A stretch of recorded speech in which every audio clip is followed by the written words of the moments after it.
As recorded images of the world multiply, maybe it is inevitable that we should live with a sense of déjà vu, as if our own reality is an image, a residue of things that we have seen and heard before. Is it also inevitable then that images displace our own sense of sight? Must we also believe that our stories only really exist in their resemblance to other similar stories, other similar images? Adrift in a sameness that makes us forget everything except the sameness. How do we not get lost? How do we retain an awareness of our own voices? And how do we return to our own small sense of home?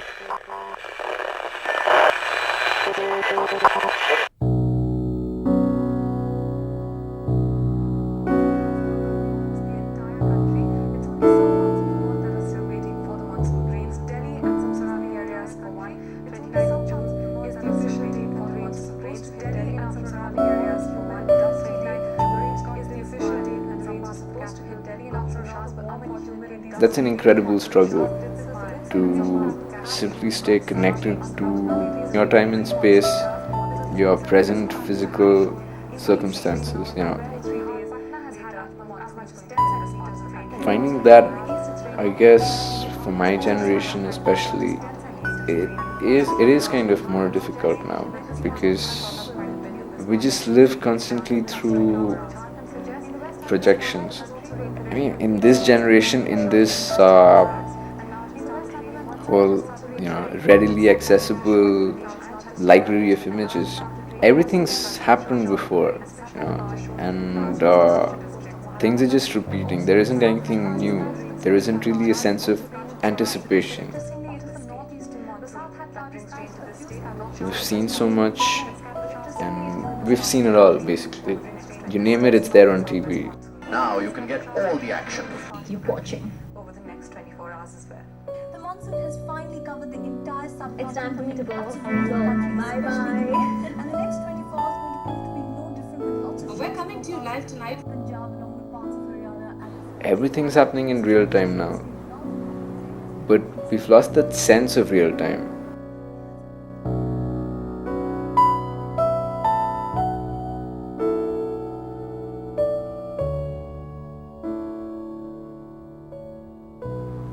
It's just about everything, everything's connected.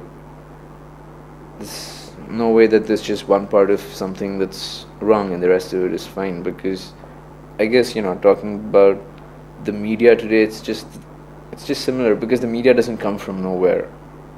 I think the media just makes us more aware of this is who people are. It's just that once they're put out somewhere on a bigger screen, it becomes larger than life.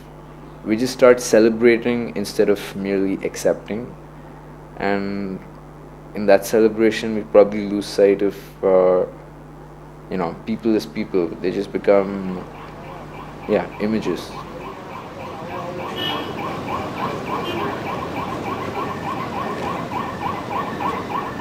Everything has lost dimension, and with that one dimension out, it's all flat.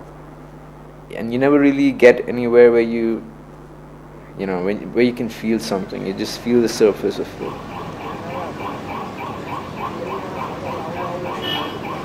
It's just a house of cards, basically, and it's like that old magician's trick where they just show you the two sides of the cards, where it's got a length, it's got a breadth, it doesn't have a width, it doesn't have depth, and you're never shown that part of it.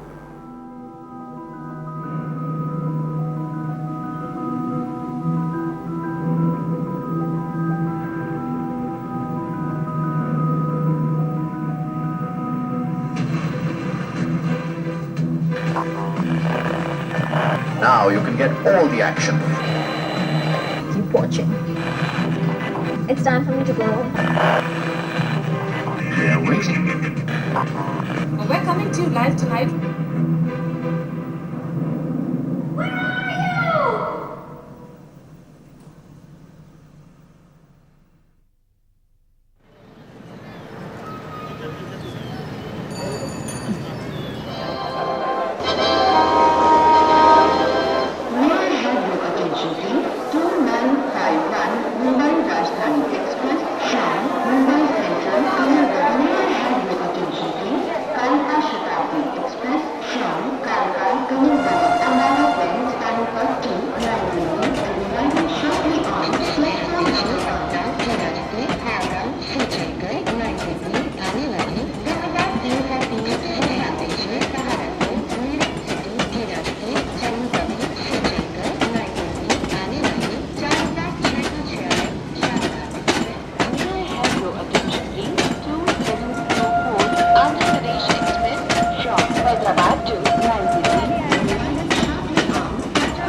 गाड़ी को 1 number platform की सहायता book की बात करते हैं।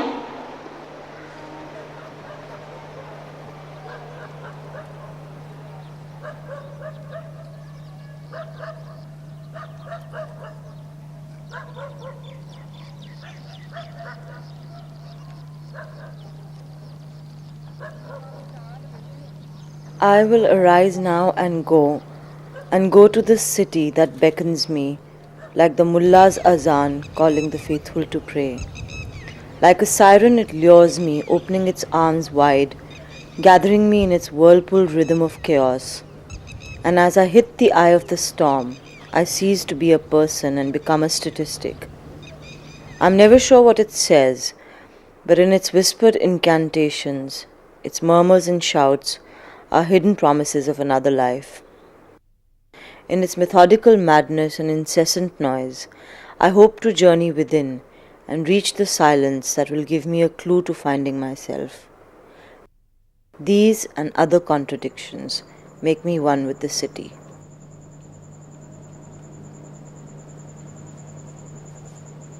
The city has an ever-changing landscape.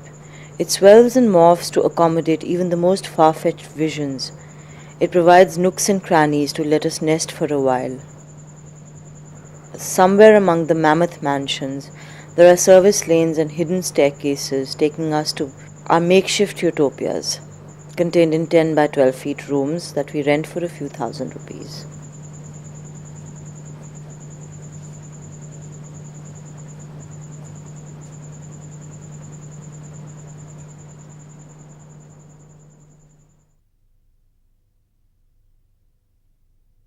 I think I probably must have written this thinking of Khirki extension when I used to live in the factory with Tara. And I think within the 3 or 4 months I stayed there, like you always lost your way. Firstly, like there are all these very interesting gullies you go through. And you lost your way because within 3 or 4 days there would be a new building standing up. So it was like that fast. The construction happened that fast. And it actually physically changed in front of your eyes. And then suddenly there were people installed there, lives happening. And a week ago there's nothing. So I can't get a grasp of Delhi because this posh area, Lutyens Delhi, that is Lutyens Delhi. And then you have Chandni Chowk and you have Daryaganj and you have campus. You can't grasp Delhi, you can't. This is the only city I probably know a little more intimately than probably other cities. And that way also living in the city and then being a part of it, that little shift is also a journey. Behind closed doors. When does the city become your home? When you lay claim to a city, basically. How and when? I think it has to do with having a certain comfort level here. And that's what I've written also. I'll just read that out to you. That whole thing of learning the language of the city, or learning which persona to wear when. You have to speak clearly to the property agents, your first link to living in the city. Speak to him in a language he understands so he can understand yours. भाई साहब कमरे की approach अच्छी होनी चाहिए. Madam बिल्कुल independent entrance है, आप कभी भी आ जा सकती हैं, लैंडलॉर्ड से कोई नोक झोंक नहीं चाहिए.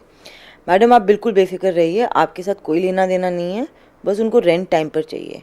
वैसे आप करती क्या हैं, कोई विजिटिंग कार्ड है? And all that. Should I continue this? Should I read this out to you? अच्छा कोई visiting card है? And so begins the courtship dance between the prospective landlords or ladies and a single woman who wants to make films and does not go to a regular office and keeps irregular hours. The agent with his eye on the commission, sweetening the deal for both parties, wanting this 11-month marriage to work at all costs. But first, the prenuptial agreement has to be signed, the house lease.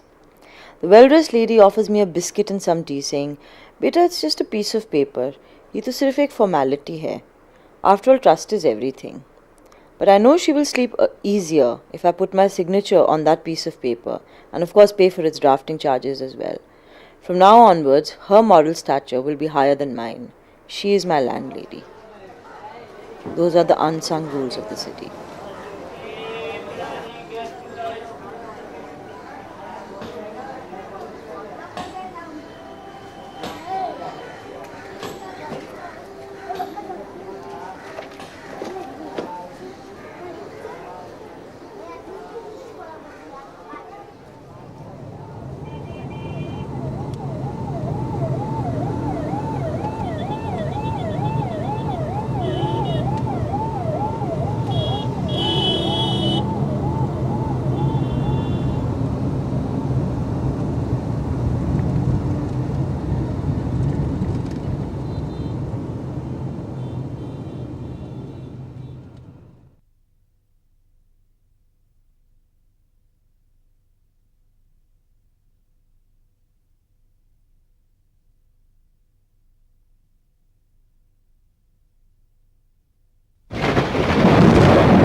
it's always been there, I guess.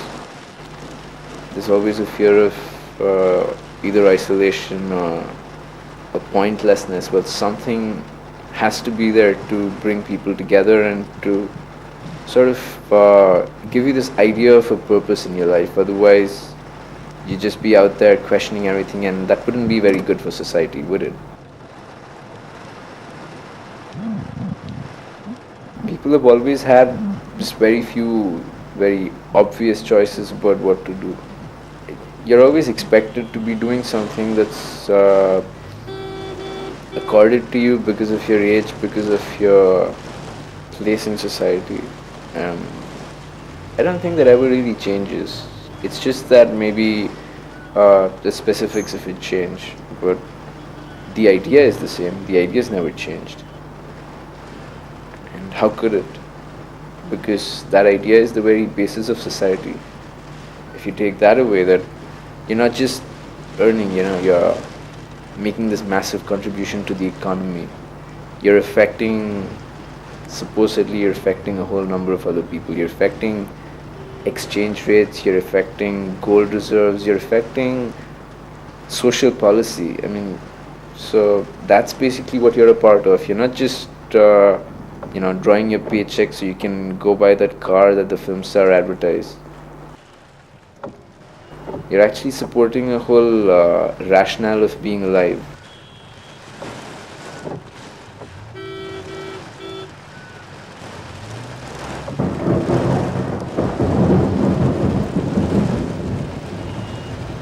Yeah, you can be capitalist or you can be communist, but at the end of the day, it's still about the same thing. It's about fitting into an idea that's laid out for people. And therefore, to fit into that narrative, you also have to be a certain way.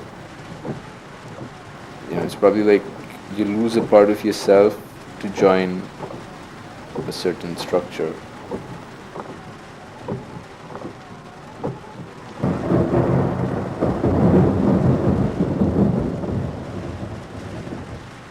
Basically, we're talking about our own brains, our own minds, and whether we want to let other people take control of them, and that's what we're doing.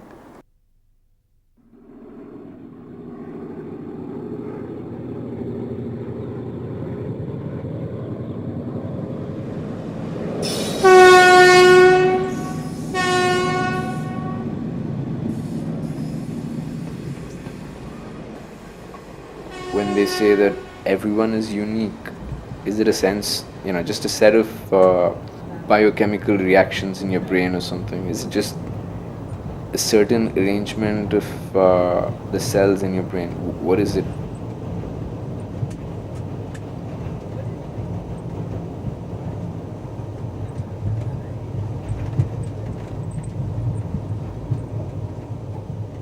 That was, I think, the greatest thing, that not knowing what to expect, and suddenly you reach a place where you just feel like you've come home. It's palpable, that sense of calm. There's a certain peace. I can't think of any other word. Stillness. Yeah, there's a stillness there.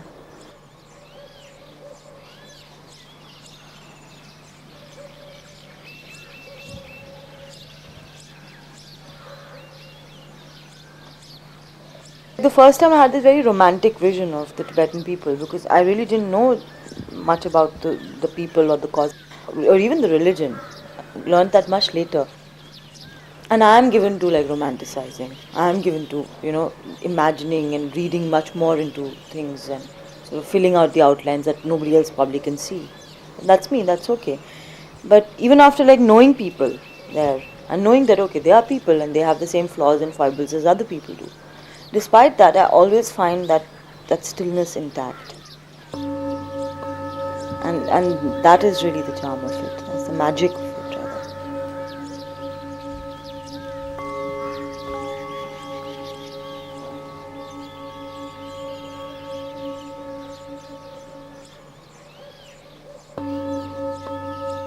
What is amazing about the Tibetan people for me is the grace with which they accept the situation.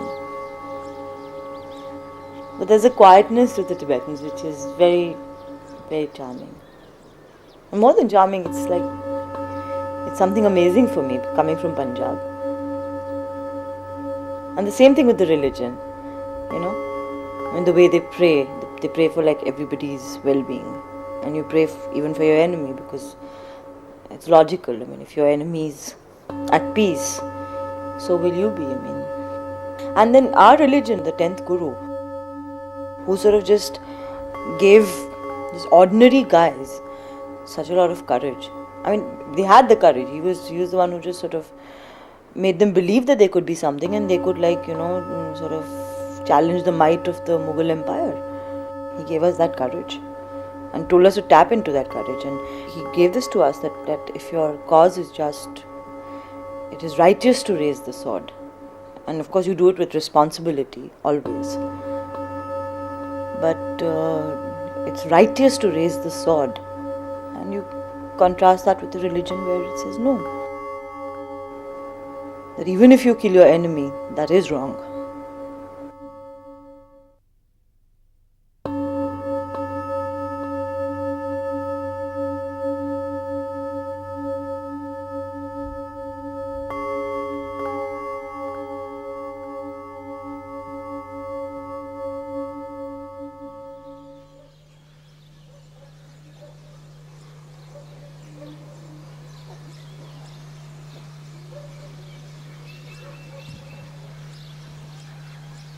And this non-violence, it's not... See, a lot of my friends, Buddhist friends, Tibetan friends, they're like regular young people. They're not sitting and meditating for like 2 hours in the morning and 2 in the evening. You know, it's none of that. They are the regular concerns of any young people anywhere in the world. But this thing is inbuilt. This non-violent spirit, it's inbuilt. Just as, for me, I know that if I were in a situation, I think, where I needed to defend myself physically, and I needed to assault somebody, I think I would in an instinct, because that is inbuilt in me. And that is why for me non-violence is a concept I'm fascinated by.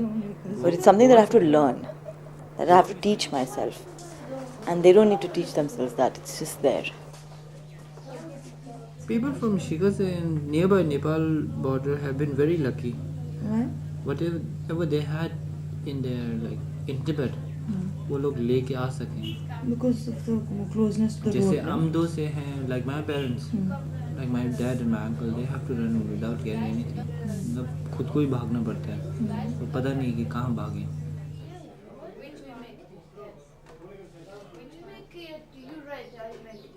When are you going to Nobulinga? I think tomorrow. Going tomorrow? If I get time, then I'll join you. Please do.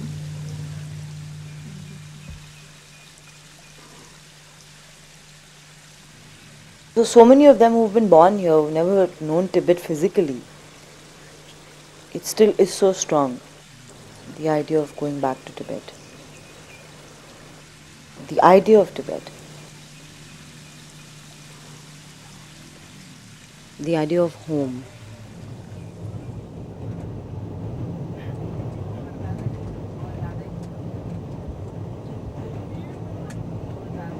When you're in a situation, you feel so exposed to everything around you that you can't understand it fully, you can't grasp it fully. So you need to create that distance. You need a point from where you can look back. It always helps me, actually. Just going to and fro to Punjab and back, and McLeodganj and back. I mean, that's what it does, because my understanding of each space that I inhabit becomes better and deeper. And each space becomes more precious as a result. More defined, more dear. And the final outcome, it won't matter where one settles down or stays put. It really won't matter. Because even now one is so sensitive to like your external surroundings so much. So involved with it.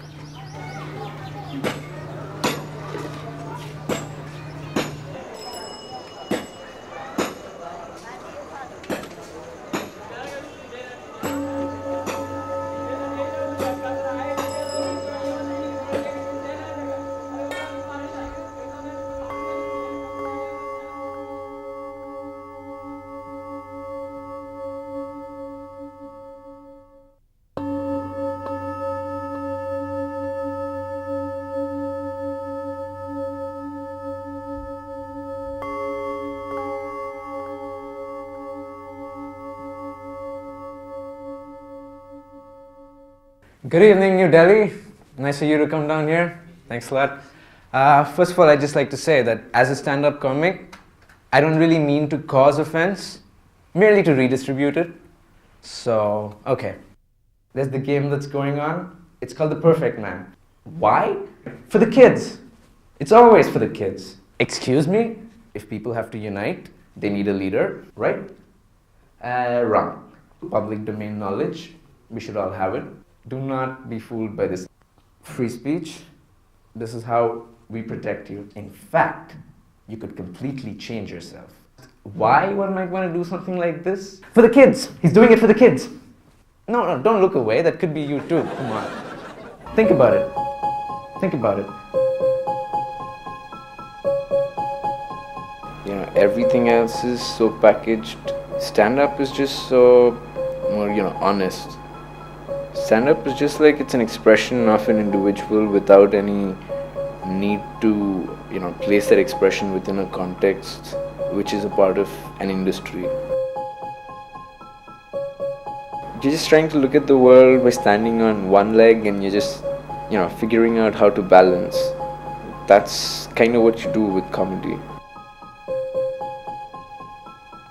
If it is something you are, if it's really something that's an expression of yourself, of that unique sense of things that you have as an individual, then you're always there in this slightly unbalanced way.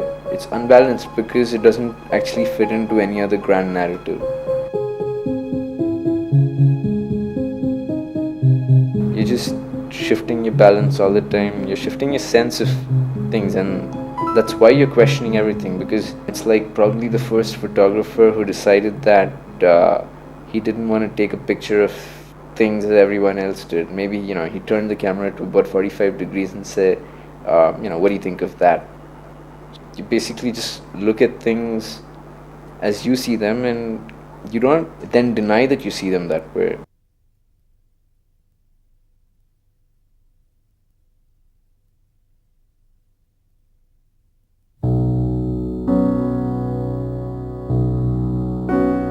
I remember I painted this girl standing out in a storm. I don't know where that image came from, because I don't think that I ever stood out in a storm. But I remember the colors of it still.